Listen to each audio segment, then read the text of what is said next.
Okay, class 13, we're going to be doing some standing side headlock defense. Also going to be taking a look back at the mount position, and we're going to look at some like an arm bar that we learned when we were escaping side headlock on the ground.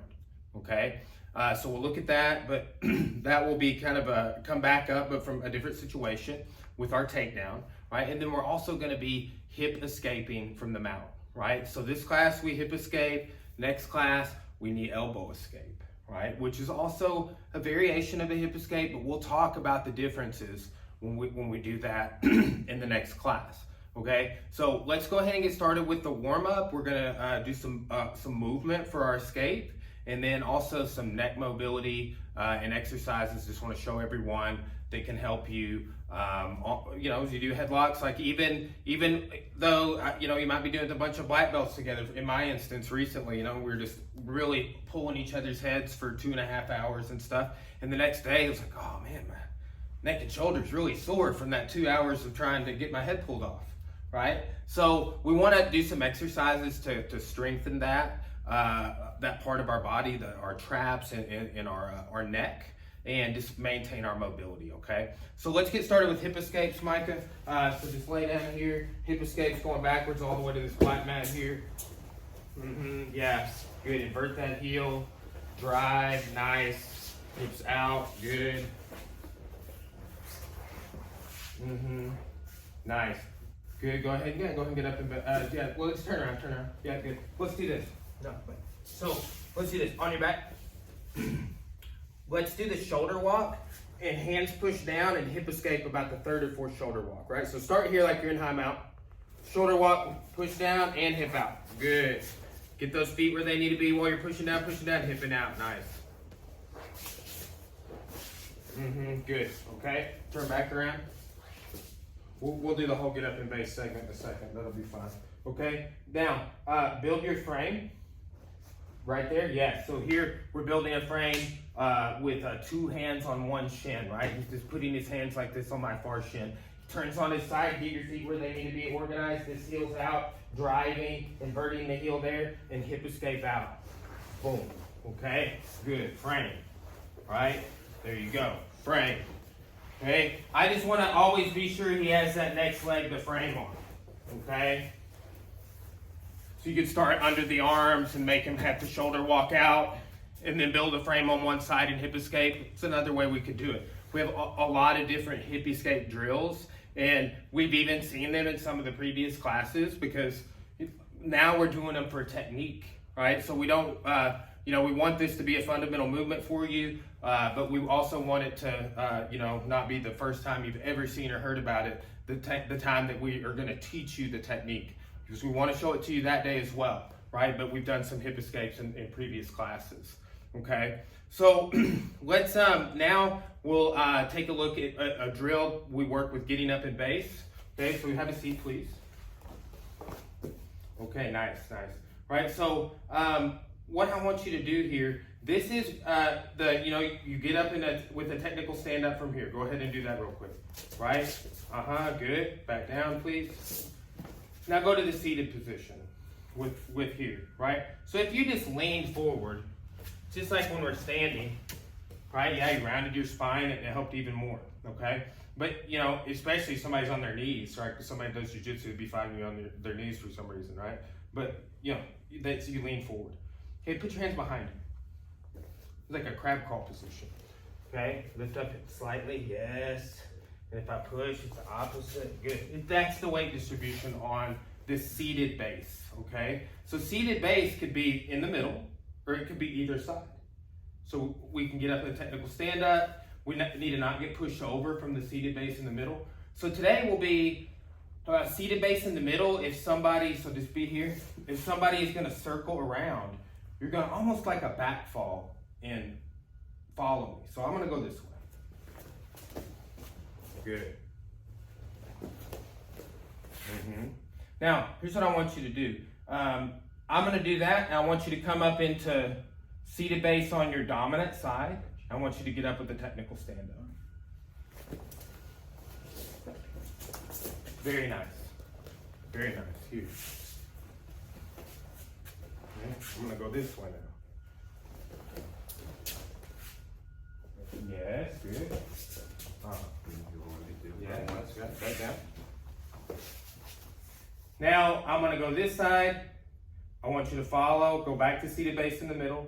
I'm gonna come back to here, same thing, but then I want you to be seated base on your dominant side for a technical stand up. After you get up in base, I wanna check your base. Okay? So we'll go here, and go back, technical stand up, base, hips forward. Yeah, just a shift of your weight to the balls of your feet.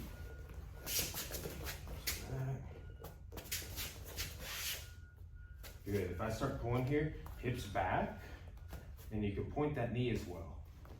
See, that's helpful. Okay, that's our tug of war.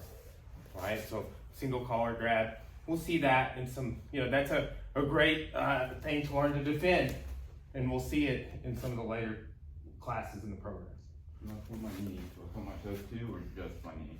Well, think about it, it's predominantly about your hips facing forward, right? But, it's sometimes easier. So here I can face my hips forward, but my knee be out this way because I want to maintain balance in this way, right? Right? But here, what I'm doing is I'm pointing that knee there, and that gives me a little more room to go back with my hips if I need it, and without being off balance, without losing, overcommitting, okay? But good question. Let's go back down. I'm gonna come this way and then back, okay? And then when we get back to here, you're on your dominant side, technical stand up.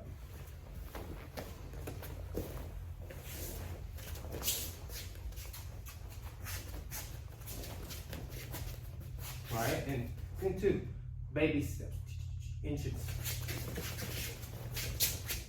Yes, it's not, okay, so here's the thing, our base, sometimes it feels like a fortification, right? It is just like a walled fortress you can't get in, all right? But, sometimes it's very also, and it needs to always be mobile. We can't be so so much of a fortification that we can't move also, right? So just think kind of about that idea, think of it as more like armored siege equipment, right? Like, so if you're gonna come in on a fortification, somebody else, right? You're gonna ram their gates open, right? Your ram is gonna have all kinds of defenses around it, right? They would go as far as to cover them with animal skins that were saturated with water. So when they dumped oil or to set on fire with like flaming arrows or any of that, just not gonna catch, right? So just, tactics like that, right? But just think that battering ram is mobile, but it's armored, right? It's in its own impenetrable fortress, right? And gets into the walled fortress. So just a little metaphor. Let's do the last review here, and then something where we take another technique we've learned. But everything we were covering in technical stand-up and teeter-totter drill, we've seen in other classes, okay? So go ahead and have a seat again, okay? What I want here is, we're gonna, so get on your dominant side, whatever hand behind you want, okay? Kind of shift your hips a little bit, good. Okay, now, as I go to come in, right, it's gonna be your bottom foot is gonna intercept my knee, right? I want you to kick this right above the knee and push back as you retreat for base, okay? And just do from a single step here, boom, right? And see, push with it. Yes, good. And you see how you had that swing. You don't want your arms so far behind you that you can't have that swing of your hips, just like when we were checking your base a second ago. From the middle, okay? So here, when I step in, boom, good. All right, back down. Okay, now, middle. We're gonna go teeter-totter. You're gonna come up seated on your dominant side. You're gonna kick, get up in base.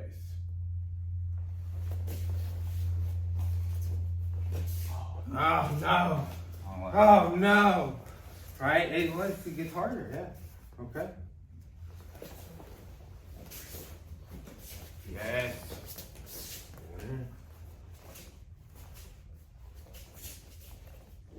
Yeah, lean